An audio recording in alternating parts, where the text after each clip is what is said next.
I want to just warn you ahead of time, this is going to be a very nerdy video.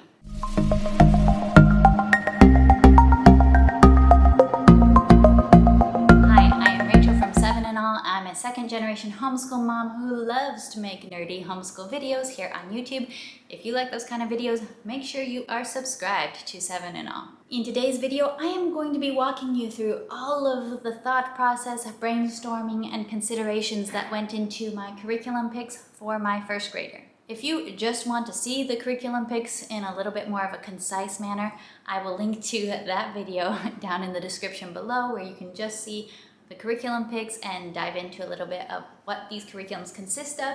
But in this video, I am going to focus on the thought process that led me to choose these. I hope that this is helpful to you for some of the considerations or things you might think of as you're choosing your own curriculums, which might look very different with your own kids who are very different. All right, so let's dive into all the nerdiness right now. So we're gonna begin with math. I chose second grade Math with Confidence for our spine math curriculum for the year. The reason for this is with this child, I've used Kate Snow's preschool math at home, then kindergarten, then first grade Math with Confidence, and he absolutely loves it. I absolutely love it. The teacher's guide clicks with my brain, the math clicks with his brain, so there's no reason to change. Except, here's one thing I noticed from this year. From his kindergarten year, when we were using first grade Math with Confidence, he was having some great big leaps in math. And this is a child who really, really loves math. He already loved math, but he was suddenly starting to make some big jumps ahead. And he was getting very, very good at math. And about maybe 10 or 11, 12 weeks into first grade Math with Confidence, I started noticing this is getting really easy for you. I still found it valuable to do because I think he was learning some strategies that might have been a little bit more efficient than strategies he figured out on his own. And I think it was good for building speed and building confidence, giving him the practice that he still needs at such a young age. But Math with Confidence definitely is not necessarily challenging. I do think it gives him benefit, but it's not stretching him. So we're adding in something that's very new to me, something I was kind of reluctant to try because this does not fit my brain as well, just the setup of it. But Beast Academy, if you hang out in the homeschool world and you ask what curriculum to use with a young kid who really likes math, this is the curriculum that always gets talked about. So I finally had to give in and okay, we'll give it a try. We'll get Beast Academy Level 2. We got all 4 books for the full year of Level 2. We have the practice books as well with all the practice questions. And I've looked at the practice questions, and especially once you get to the starred questions or double starred questions that are harder and more challenging, I can tell that this definitely is going to provide the stretch for him that second grade won't. I don't know if it's going to be too much of a stretch. I don't know. It's hard to predict how far your kids will go, how far they will leap. But this is going to be new to me to teach, and it's going to provide that extra challenge that I know he's not getting from Math with Confidence. And he loves math. So with this child doing multiple math resources in one day, he's gonna be flying through it. At least this will help slow him down a little bit. He won't be able to fly through the practice problems quite as fast as he does with Math with Confidence, which is like turn around and he's done with the page. The additional math resource we'll be using is Continuing with Life of Fred. This is not something I do with him. My mom reads these to him as read-alouds, and they do the practice problems together. They have worked through apples, butterflies, and cats during his kindergarten year, and for first grade, I'm planning that they'll probably be able to get through dogs and Edgewood. This is not something they do every day. The reason for this is that my mom loves Life of Fred. She finds it very, very amusing. I also think it's pretty funny from what I've heard of it, but I have never read these books as completely as she has. She has used these with multiple students in the past. She owns the entire Life of Fred series, so might as well use it, especially for a kid who loves math, and he thinks these are really funny too. Then for science. Science is kind of the same story as math. He really, really loves it. So when you see me using multiple math curriculums or multiple resources for one subject, don't be taking that as I think that that curriculum isn't enough for that subject, because I'm not necessarily teaching a subject so much as I'm teaching a child, and I'm catering to this child's motivation and interest and curiosity. And you don't always have to cater to your children in homeschool, but I do encourage you to observe them, see what gets them excited and makes them tick, and feel free to offer them a feast. Feel free to offer them a lot. We don't need to be skimpy on our servings, especially in these areas that just make them come alive. So for science, we're going to be using Sunlight Science A. We have loved K this year. It's a great blend to me of reading interesting, colorful science books, but then also having the worksheets to apply that knowledge, make sure they're remembering the important vocabulary, the important concepts and words, and then also having very interesting science experiments in a way that's easy for this mom to enact, because we have the experiment kit and we have all the supplies, because I'm not the kind of person that naturally has a lot of random supplies on hand. So I appreciate this approach to science, but what we did notice in K was it was a little light. Enough is not really the determination that I use for my homeschool necessarily. I'm not going to tell you what is and what is not enough science for a kindergartner, but it was something he would have definitely enjoyed to do more of. And I did add on more science books and just more science-related read-alouds. So our plan for first grade, to give more of that fun science reading aloud, fun science information, is that we're also going to be doing Apologia Astronomy. So how is using two science curriculums going to work? My thought is that we'll be doing Sunlight Science A 3 days a week. We were doing Sunlight Science K, the 5-day schedule, just kind of combined into 3 days a week throughout this year. So I'm thinking that that's still going to work just fine. And then we'll probably do this 2 days a week, because really he wants to do science every day. And if we do Sunlight Science every day, we end up going through the 36 weeks a lot faster. So this way we can spread out both curriculums throughout the whole year. Next up in curriculum choices for our Bible, catechism, history, and geography literature, we are going to be using Sequence 1 from Gentle and Classical Press. And again, as usual, I am leaving easy links that you can use down in the description below, affiliate links or just links that you can navigate to the resources I'm talking about. In my curriculum choices video, I kind of went through some of the books that this uses and talked about that. So I'm not going to talk about that so much in this video. I'm going to talk about why did I pick Sequence 1. So here's my story on why I chose Sequence 1 for first grade. It all goes back to like August or September 2022 when Erin first released the preliminary teacher's guide of Sequence 1. And as soon as I got the email, I clicked and I downloaded the free teacher's guide and I started reading through it. And I distinctly remember this because I was in my grandparents' basement in America because we were visiting the US at the time. And I'm reading through the teacher's guide, looking at the book list, looking how it all comes together, and it just clicks in my brain. For whatever reason, this is the curriculum that really clicked for me, that yes, this is exactly what I want our first grade literature and history to look like. And I was really excited about it from that very first look at that preliminary teacher's guide. I was like, yes, I can work with this. I can use this. A couple of the factors that I really liked were, as far as history, I liked that they had these memory statements. So you have one memory statement in history, which is one like core and key idea from whatever that topic is. You're working on memorizing that, but then you have picture books that you're reading based off of that memory statement. So for example, with the history, here we have our memory statement. Johann Gutenberg introduced Europe to the printing press by 1450 and changed the way people communicate forever. That's already a topic that I think is so fascinating, this cultural change once books were able to be printed on the printing press. I love it. But you have this memory statement, you have picture books related to the memory statement, and whatever that statement is, and it changes as you're going through all these different topics within history, that gives me as a teacher a great direction on where am I supposed to focus my energy on teaching right now. Because if you just have a picture book, you could be a little bit lost as to, okay, what do I want my kids to get out of this? Or what's like one key thing you want them to remember? Because in first grade, they're not going to remember all the nuances of the Revolutionary War or all the complicated ideas of the exploration of the North and South America and of all the problems that resulted of that.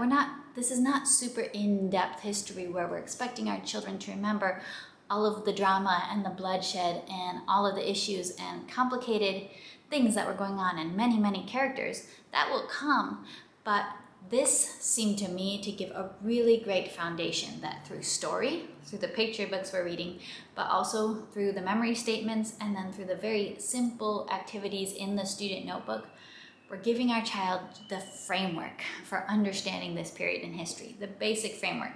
They're learning some of the big names of this time period. They're learning some of the big ideas, big dates, and we can be putting those dates, we can be putting those people and events into our timeline. And it's an idea of history that will be gradually fleshed out more as they grow older. But this seemed to me a really fun and really rich way to lay that foundational knowledge.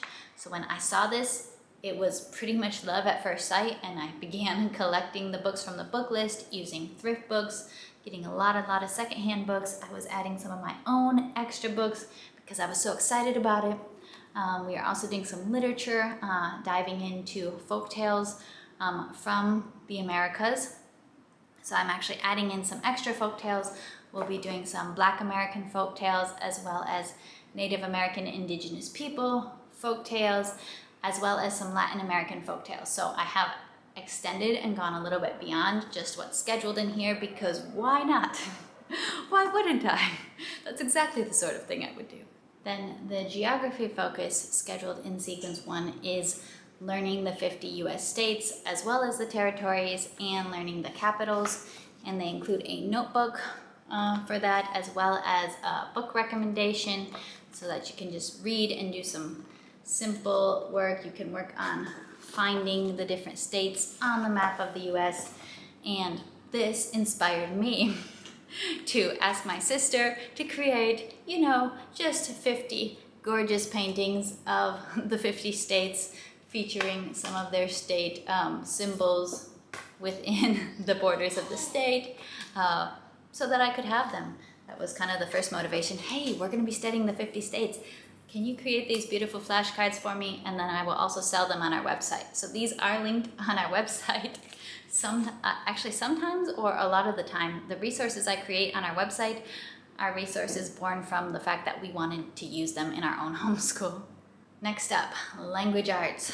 Language arts is one of my favorite subjects, although not so much at this level. I kind of like it once you get it a little bit higher, but it's still fun. It's still so fun to see the progress he's making. I picked up this book several years ago from a thrift store. It's an older edition of First Language Lessons, which is a hardcover, which I really like because, hey, it's hardcover. Plus, it was very cheap. So we're going to be going through this. This actually just so happens to be the recommendation from Sequence 1, and I had already heard this recommended from some other homeschool moms, and I liked the concept. These are largely oral language arts lessons, oral lessons where we're learning what a noun is, and we're discussing that, and we're discussing examples, and we're listening to short passages, getting information out of it. You have a little bit of poetry, memory work. You're doing a little bit of oral narration based on short stories. We're learning about proper nouns, common nouns, what those are. We're learning to, we're learning to describe based on pictures. Lots of good stuff, but they are really, really short, simple, easy to tackle lessons. So I'm excited to use this. I find this to be a very gentle way to incorporate these basic grammatical principles, very age appropriate at the first grade level. But it's not sloppy. It's getting the foundation of these real important grammatical ideas. I'm someone who really, really enjoys grammar. I don't find it to be annoying or a waste of time.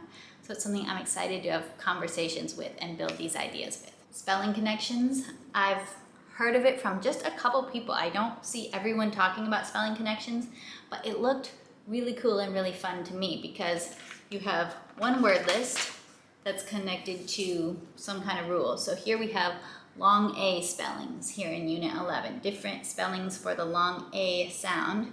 And you have a variety of activities. So you're sorting words by what type of spelling for long A. You get to segment words, find some rhyming words, put the words in alphabetical order. Then here we're working on antonyms, using context clues, do some writing. It looks like we're doing some proofreading, editing work, and word study, and then reading it in a little paragraph in content. So this is actually the second grade one. We are going to start with the first grade one, but we're starting with the first grade one in kindergarten. So at some point we'll be in the second grade level during our first grade year. But I liked how many different ways that you were kind of playing around with words, reading them, writing them, taking them apart. And then at the end of the week, you can do a spelling test, traditional spelling test. So my son likes worksheets, so that's one of the reasons I wanted to get a worksheet-based spelling curriculum for him. Also on the theme of worksheets, we're going to be going through Explode the Code 3 and 4, which will, again, it'll give more phonics practice playing with words, pulling them apart, putting them back together, paying attention to how letters interact with each other. That's what I think is the real benefit of this. Also, independent work. Independent work is great. Give small doses of independent work in homeschool. Again, for independent work, he will be continuing with practicing cursive, growing in his cursive skills using book 3 of Dash into Cursive. I do have a discount code for this one down below. I was not planning to introduce cursive this early. I was kind of more of the introduce it in third grade type, but he requested, and so I'm following his request. Books 1 and 2 of Dash into Learning have been great for kindergarten, and then we'll do book 3. We'll start off with this in the beginning of first grade. Then for reading, we have used All About Reading. My son has done All About Reading levels 1 and 2. Many people go into level 3 after that. I kind of looked at him, teach the child you have in front of him, looked at him, looked at me, looked at other resources we were using, because Explode the Code and our spelling, they do still incorporate phonics rules. He does still get opportunities to practice with explicit phonics rules. I kind of felt pretty confident with saying, I don't feel like we need another level of an explicit phonics teaching program. Also, I hadn't bought it when we were in the US. It is hard copy. And I just decided, let's go with what we have. I feel like we'll be able to move into some of these early readers and just kind of do DIY phonics instruction. Now that he already has this really solid foundation, I feel pretty confident to teach him more sounds that he needs to know. So I decided to go with the Sunlight second grade readers, which I did not buy these. My mom has had these all on her shelf for many years, has read them with many children. Sometime in distant history, long ago, she bought the set, or she probably bought the whole complete second grade set for a child who's probably now in college or working. We're not really sure when exactly she got these, but this is pretty much identical to the 5-day Sunlight second grade readers. Just about identical. They have a lot of classic books that I think it'll be fun to get into these kind of books that aren't just phonics readers, but are still pretty simple, pretty easy to read, large text, not a ton of words on a page, and still lots of pictures, simple stories. They do have a variety in reading level, so the Titanic one has a bit harder in the words, more challenging words being used, whereas others are a little bit simpler with the words that they use, or fewer words on the page. And I don't have the Sunlight schedule, so I will just kind of eyeball these and see which one do I think is easier, or which one do I think we want to do next. And my plan is we'll just read through these as we go through the year.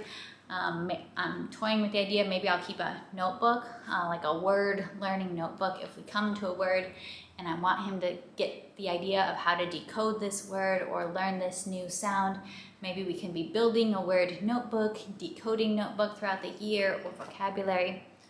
We'll see exactly what we're going to end up doing with this. I'm not fully sure. In addition, for LA, some of our subjects include some element of notebooking. So sequence 1 is going to have us do some notebooking related to our history read-alouds.